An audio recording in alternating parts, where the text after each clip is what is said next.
We're here in the WBBQ studios, appropriate because we're going to talk about George Weiss.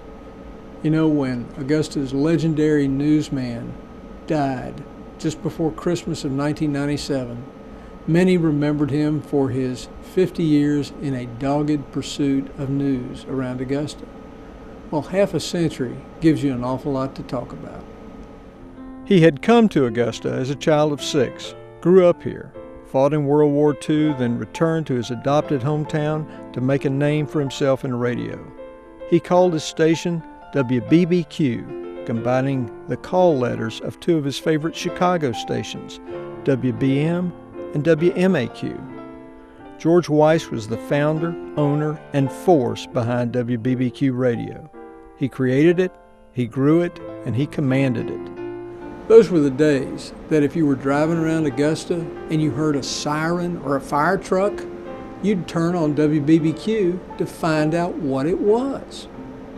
And you wouldn't be surprised to hear that reported by Car One, Weiss himself. He was a radio station personality and newsman from birth, his friends said. If it happened at 3 in the morning or 2 in the afternoon, he was there covering it. He worked basically 7 days a week, 24 hours a day. He was known as BBQ Car One from the opening of the station. Radio reporters respected his voice resounding over the air to correct any mistake he caught. Bob Young, the future mayor of Augusta, worked for George Weiss. Barry Pascal, the future publisher of the Columbia County News-Times, worked for Weiss. Harley Drew and Gail Mino worked for Weiss and still do the Lord's work in radio. And that was just a few of them.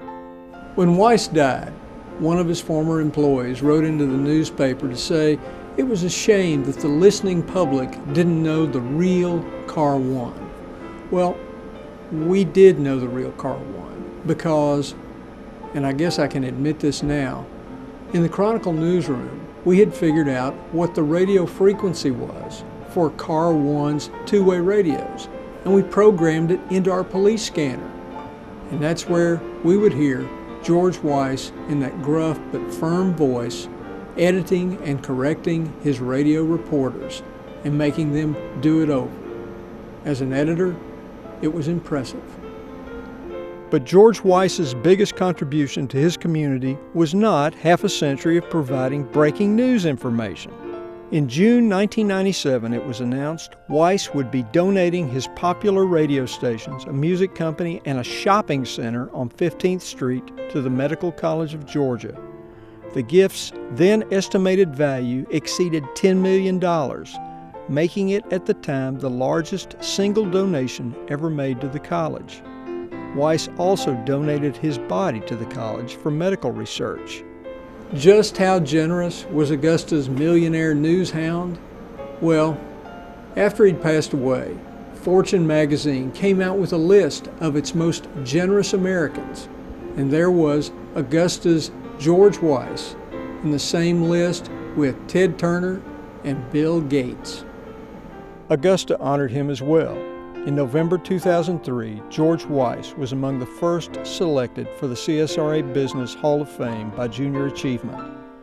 Praised as a broadcast pioneer, the organization also cited his generosity and marveled at the donation of his estate to MCG that had risen in value to $20 million.